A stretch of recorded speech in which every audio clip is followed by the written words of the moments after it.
Coucou les amis, je vous retrouve avec l'interprétation du thème astral de Rachida Dati. Elle vient d'être nommée au sein du nouveau gouvernement et effectivement je pense que elle a quand même une vie assez intéressante, particulière. Elle sort du lot en tout cas. Elle est Sagittaire ascendant Taureau. L'énergie du Sagittaire est une énergie plutôt positive. Elle a Mercure qui est également en Sagittaire, pas forcément bien positionné, ni en signe, ni avec les aspects que Mercure a. Après, il faudra regarder dans les progressions secondaires si ce Mercure a dû sûrement énormément évoluer. Mais effectivement, l'énergie du Sagittaire, ça va lui donner une envie d'explorer et ça donne une certaine positivité intéressante. L'ascendant taureau, lui, il aime plutôt que les choses restent comme elles le sont.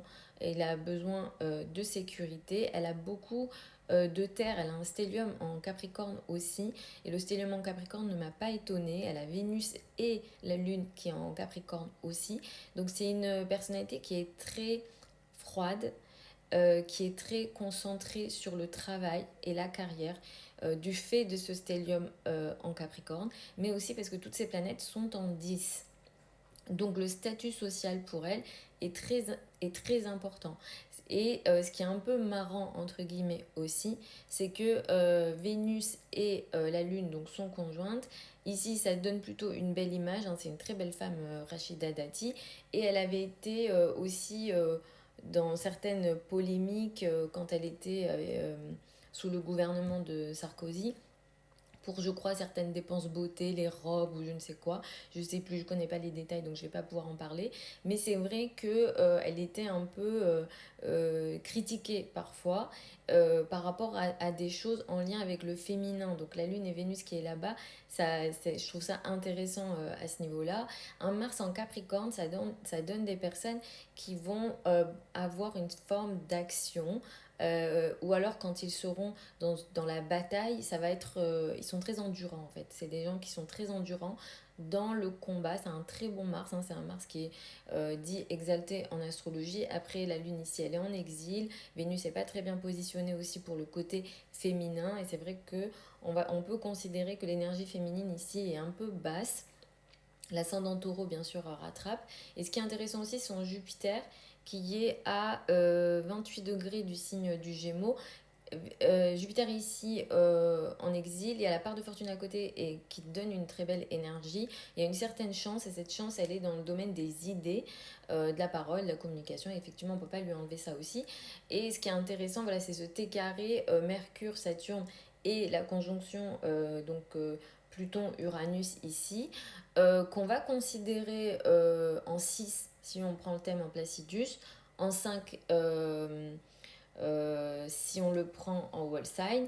Sur le plan de la 5, si on regarde du côté wall sign, c'est vrai qu'elle a eu un enfant, une fille, dont je crois qu'on ne connaît toujours pas le père, enfin c'est pas public en tout cas, et c'est vrai que si on prend le thème en wall sign, cette conjonction se situerait dans la 5 et Uranus c'est une énergie assez hors du commun on va dire.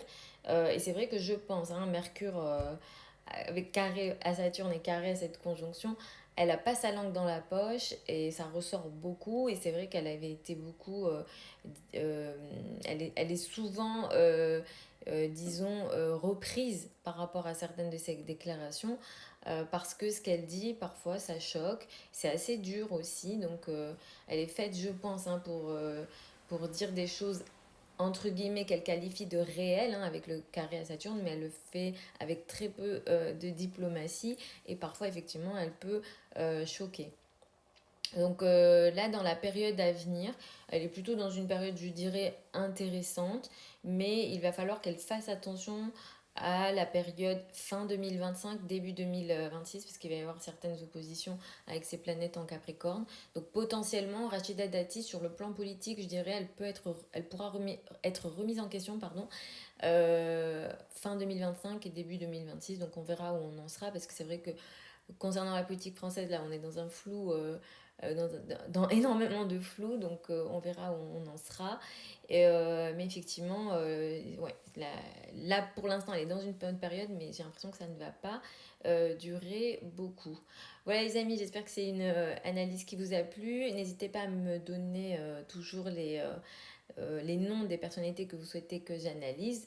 Vous avez au niveau de mon profil des liens vers mon site internet si vous souhaitez une consultation privée avec moi. Les délais de consultation sont de 2 semaines, donc essayez de m'écrire assez rapidement, mais parfois j'arrive à trouver des créneaux plus rapides que 2 semaines, je vous rassure. Pour celles et ceux qui veulent apprendre l'astrologie avec moi, la prochaine session de formation démarre en janvier 2025. Vous avez également les informations sur mon site. Les formations, elles ont lieu sur Zoom, en ligne, en direct, tout est expliqué sur le site. Je vous embrasse et puis je vous retrouve lors d'une prochaine vidéo.